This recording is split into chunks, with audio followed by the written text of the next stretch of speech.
Are you afraid to delete your YouTube channel because you'll lose your Gmail? Learn how to remove it without touching your email. I'll walk you through 15 simple steps inside your Google account settings. Let's start on the homepage. Start on your YouTube homepage.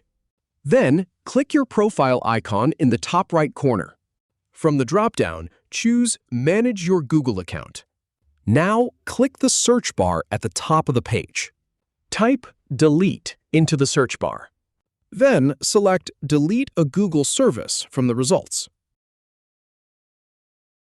You'll be asked to enter your password for security. Once that's done, click Next to proceed. Find YouTube in the list of services. Click the trash bin icon next to it to begin deletion.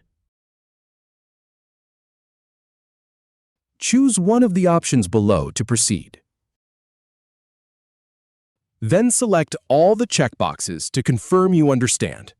Finally, click Delete My Content. Type your email address to confirm the deletion.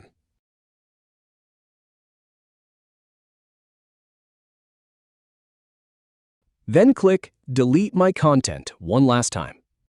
If you have any feedback or if any info is inaccurate, please leave a comment below. We'll do our best to answer or redo the video if needed. Thanks for watching.